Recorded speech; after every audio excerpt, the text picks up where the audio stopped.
In Pursuit of Truth Theater presents. Welcome to In Pursuit of Truth. I am your host, Sir Patrick Mack of Maplethorpe. The other fraudster who normally hosts this channel wanted me to tell you that he's busy, quote, getting all pursuity on it, which isn't even a word. Regardless, we have a live video feed of his current predicament.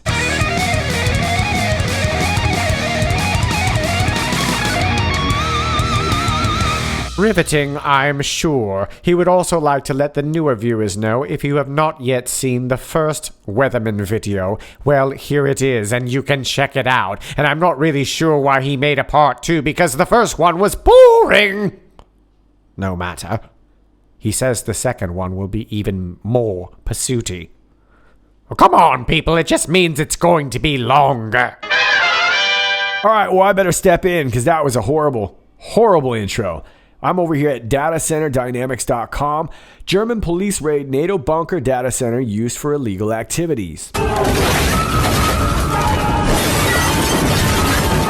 And this is going to involve Germans, so it looks like my intro is not the only thing that's going to be horrible today. German investigators shut down a criminally operated data center in a former NATO bunker that they claim was used to host sites selling drugs, child pornography, and illegal botnets.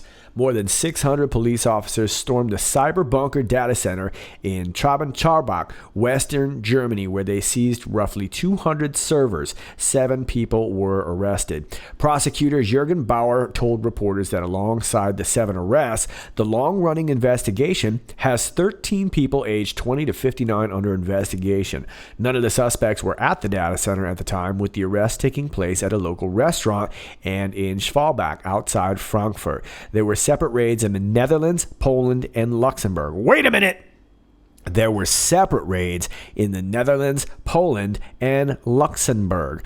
Among the illegal services allegedly hosted at the German data center were Cannabis Road, Fraudsters, Flight Vamp 2.0, Orange Chemicals, and the world's second largest narcotics marketplace, Wall Street Market. Police also claimed that a large-scale attack on approximately 1 million telecom routers at the end of November 2016 was operated via a server in the bunker. The former NATO facility was acquired in 2013 from the Office for Geoinformation of the Bundeswehr by an unidentified Dutchman who is the chief suspect. Press reports at the time described the site as a multi-story protective structure with a floor space of 5,500 square meters. It has 2 adjacent office buildings with a total floor space of 4,300 square meters and is set on 13 hectares of land. So this is a pretty big place. A 2000 article in Immobilien Zeitung reveals that the site was already being used as a data center by the military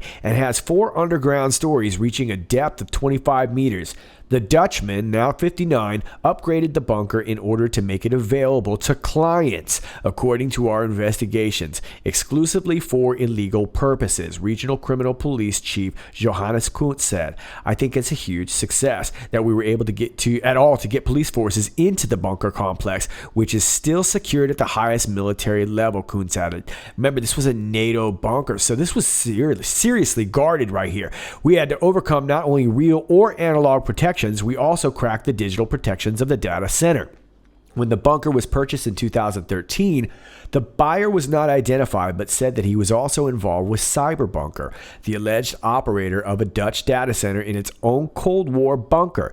In 2013, now defunct data center company Bunker Infra claimed CyberBunker was using images of its bunker and was not based in the Dutch site. CyberBunker previously said it would host services to any website except child pornography and anything related to terrorism. The company's website is now unavailable. The location of the I hope I'm saying that right, Chabak facility matches that of Calibur, a company that said it operated a NATO bunker-based secure data center. Well, that would seem to match. Its website is now also unavailable. The CEO and MD of Calibur, Herman Johansen, claimed to own CyberBunker as of 2010. The case against those charged is still developing, and there are, as of yet, no formal identifications or charges. While 200 servers were seized, some reports suggest that there could be as many as 2,000 at the facility. Kuntz told reporters the analysis of the data could take years to complete. And here is a little ditty about some of those businesses that were found. Looks like dark web businesses here. Cannabis Road, 87 sellers with multiple thousand purchases of cannabis products. I'm not really sure why you'd need to go to the dark web to get cannabis. You just go to Ocean Beach. Wall Street Market, second largest marketplace of its kind, over 250,000 cases of narcotics, dealing with 41 million euros being involved. So it sounds like a lot like the real Wall Street, actually, if you think about it. Fraudsters 1.0, multiple thousands of cases of narcotics dealing. Flugsvamp 2.0, biggest Swedish marketplace, about 600 sellers serving 10,000 customers. And Orange Chemicals, Ace Chem Store, and Lifestyle Pharma, distribution of synthetic drugs throughout Europe. And I guess that's kind of more the concerning thing, right? Looks like some black market drugs, but what we don't really know is like how they generated or where they were getting all this child pornography from, which is really the most disturbing part because, like we've said, this was a NATO bunker that even the police were surprised they were able to get into. Now, let me take you to another article where I got that from. This is secjuice.com. 3 years after a series of large-scale attacks on German telecom's infrastructure, which was at least partly operated by servers linked to the CyberBunker, 650 police officers, including GSG-9, the elite tactical unit of the German Federal Police, and a helicopter raided the 13,000 square meter property in a small German town, seizing 200 servers, documents, disks, phones, and an undisclosed amount of cash. And there's one of the pictures right there for you. I'm going to show you a little bit of video in just a minute, but it was a lot of stuff here. And this town seems to be a really tiny little town. Actually, it looks like a beautiful little town. But here it says, after overcoming several physical and technical hurdles, breaking the military-grade security guarding child porn, ladies and gentlemen. And of course, it was guarding a lot of other things too, but essentially gang stuff. According to the police in a press conference, the officers entered the data center, bringing a dramatic climax to a 5-year-long investigation. So they've been staking this out for a while, and obviously they realized that whatever was guarding this was formidable, military-grade security. A criminal case is now being prosecuted against 13 defendants for being part of a criminal organization for a large number of drug-related offenses, for distribution of child pornography, and associated charges. According to the prosecution, the property was unoccupied during the raid. 6 of the suspects were arrested in a local restaurant by undercover officers, while a 7th suspect was caught in Schwalbach, Germany, 130 kilometers away from Chabak. AA number of other properties in Germany, Netherlands, Luxembourg, and Poland have been raided. I'm guessing that's just meant to be a number of other properties. Okay, so I'm really still curious about this, and I have not been able to see much as of yet in regards to Luxembourg, the Netherlands, and Poland, but these were similar raids, and this was a massive thing with, like I keep saying, military grade security. And I find it very interesting that this is going on now, just as we are starting to enter sort of this new chapter in this whole Trump witch hunt. Right now, everything is focusing on the Ukraine, and very interesting that this isn't being highly reported, because this seems to be massive. Not only is it massive, it's well protected. There's obviously obviously something that they want to hide here. Now, this suggests over all the years of covering this now that I think we could probably understand that what is on here is likely some sort of, whether it's like insurance policy stuff, blackmail, who knows what it could be. It could be a lot of things. But that would seem to suggest that this could be some sort of blackmail center on really all these deep state knuckleheads all throughout Europe. Keep in mind, Germany, Netherlands, Luxembourg, and Poland have been raided. Arrest warrants for danger of escape and blackout had been issued for all 13 persons by a local court in Koblenz, Germany. Besides the 7 arrests, including 6 men and 1 woman, another 4 Dutch, a Bulgarian, and 2 Germans are under investigation in this case. From what we can tell, following services have been shut down, and those were the ones that I just showed you right here. And I'm going to show you this video in just a second because we're going to have a look at the land here. But I want to talk about this CyberBunker. CyberBunker is a Dutch bulletproof hoster, with their most popular location being a bunker in the south of the Netherlands. They gained increased attention by media for being a former hoster of the Pirate Bay. And for those of you who aren't familiar with Pirate Bay, they used to be a place where you could download all kinds of Tor files and stuff, movies, just about whatever you want. Pirate Bay would be hosting it, and you could basically just kind of rip stuff for free. Blacklisted by Spamhaus, resulting in one of the biggest DDoS attacks seen to date. Their proclaimed service as being the most reliable data center in the world provides hosting for everything except child pornography and anything related to terrorism, which seems to suggest that that wasn't true, which is also exactly the words of a spokesman in a press conference about the provider's raid. At the time of writing this, all sites except the homepage return a blank page with a 403 status code at multiple locations tested from possibly a direct impact of the seizures. The online presence of Sven Olaf, which I guess that's CB3Rob Kampuis, I don't know how to say that, Kampuis, former spokesman at CyberBunker, has been seized during the event. CyberBunker operated as CB3Rob Limited and Company KG in Germany. Now here is an update as of the 28th from SecJuice. The facility formerly being used by the German Armed Forces has been acquired by a Dutch investor in 2013. According to plans which he presented to the city council, the road granting access to the property should be surrounded by a 2 meters high and 6 meters wide earth barrier. That would prevent outsiders from seeing what's happening behind the hill and security fence. Yeah. Okay, I guess it would. At that point, which was 2013, the investor has not disclosed details on future services that will be provided for customers. Caliber GmbH with a big H, our right member and owner of, this is the IP address here, is located at Uber den Weinbergen 1. CEO Herman Sant is known for operating CyberBunker. As reported by police, the prime suspect is a 59-year-old man. In conclusion, it is likely that Sant will be the focus of the investigation. Most IPs within and domains pointing to the above range are presenting a seizure warning. Now, this is a little bit about this CB3Rob guy. It appears that CB3Rob recently configured his domain, cb3rob.org, to redirect to his Facebook profile, on which he is currently clearing up common confusions in relation to CB3Rob, CyberBunker, and ZYZTM. Furthermore, Kampuis is providing interesting insights into CyberBunker's philosophy and the German police's work in several statements.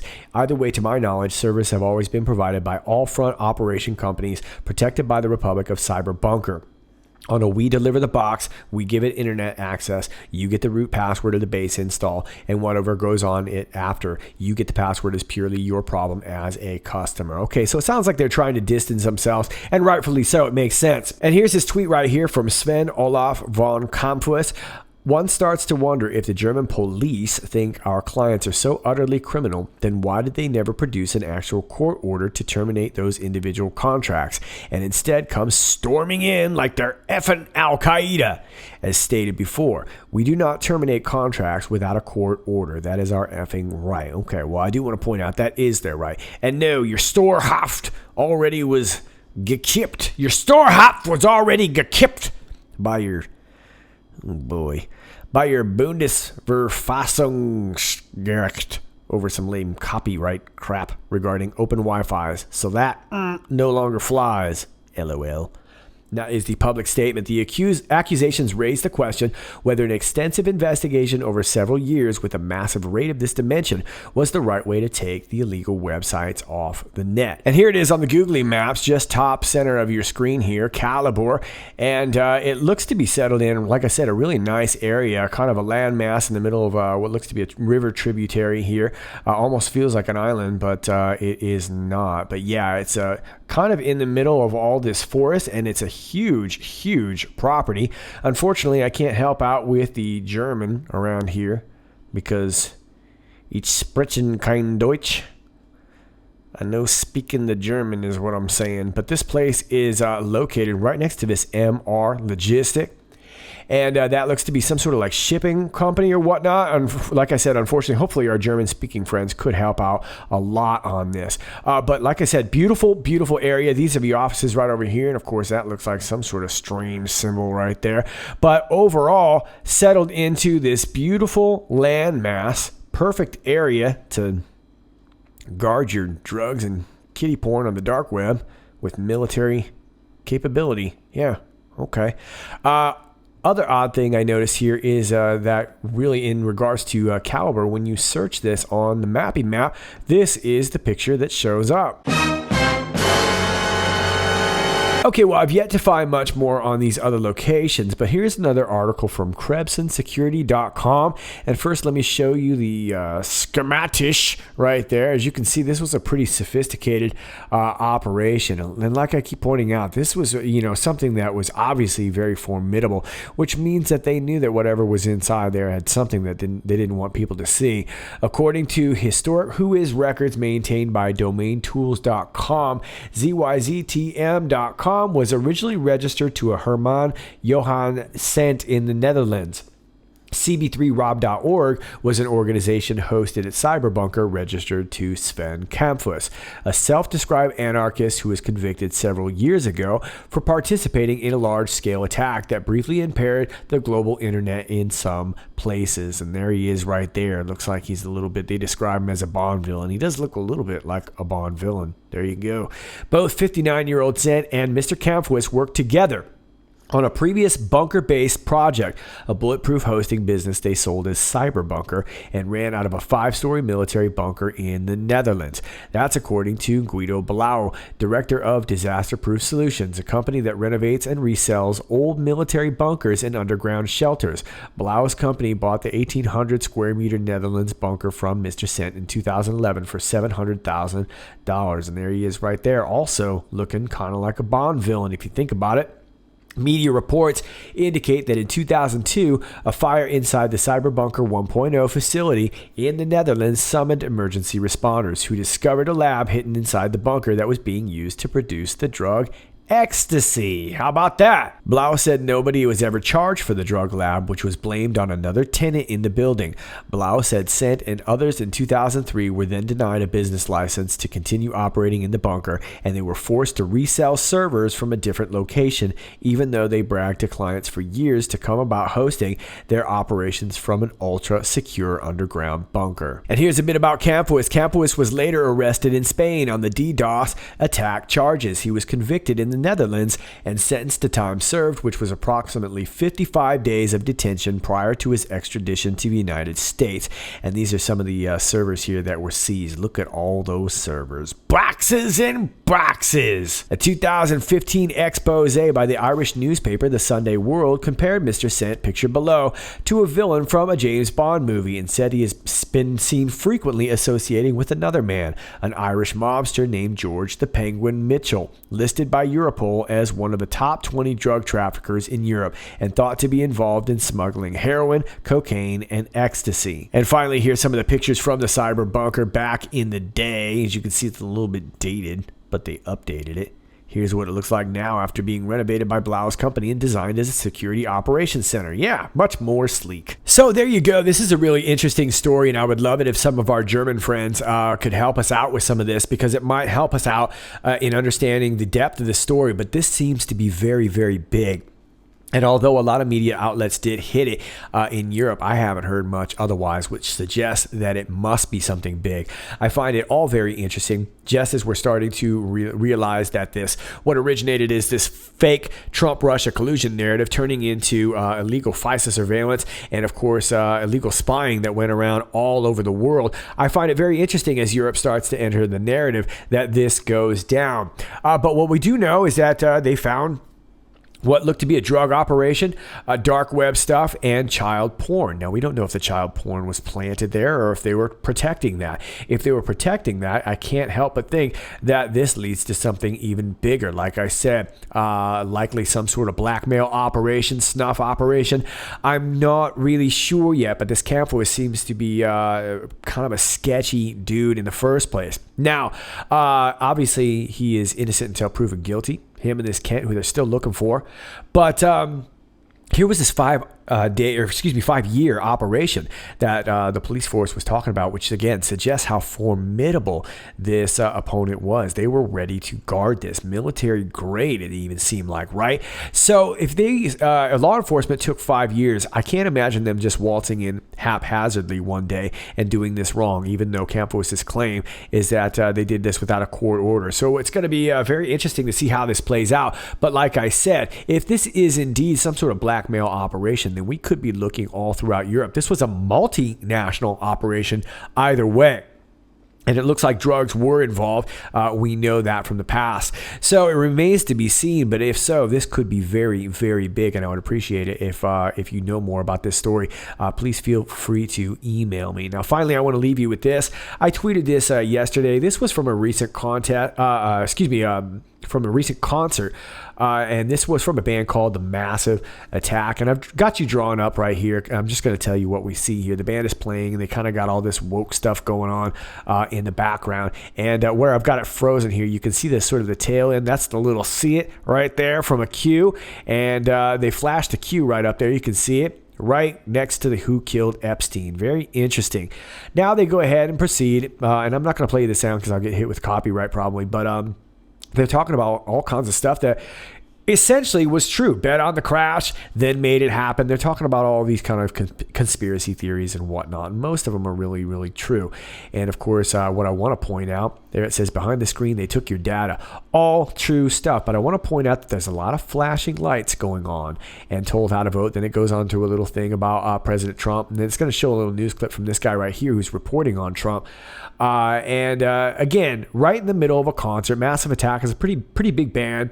And flashing all these different suggestions to you. And then it finally finishes by saying maybe all conspiracies are conspiracy.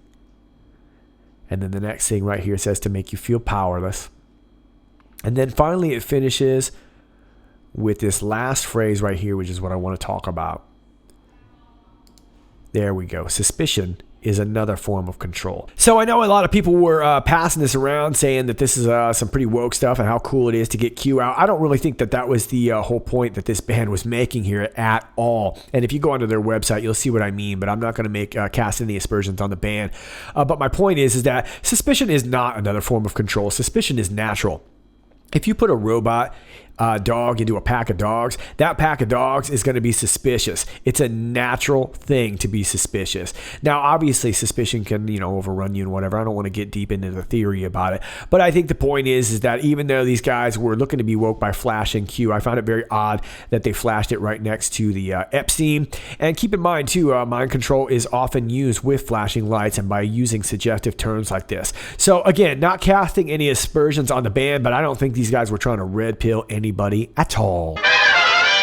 That's all I got for you for now, Patriots. As always, if you like this video, please click like, share, and subscribe. Thanks to all of you who do that already. If you're new to this channel, please understand that from time to time, you're going to get unclicked, unnotified, unsubscribed, and it's going to get harder and harder to find my channels. So I highly suggest bookmarking my page if you can, and just come back and re-click yourself, re-notify yourself. You don't have to make me aware of it. I've been aware of it for the last 2 years. believe me, brutally aware of it. But it will happen. So do me a favor, just check yourself back. I would greatly appreciate it. And while you're at it, maybe you could join one of my other channels. They're all down below. My Gab, my BitChute, Real.video, which is now Brighteon.com.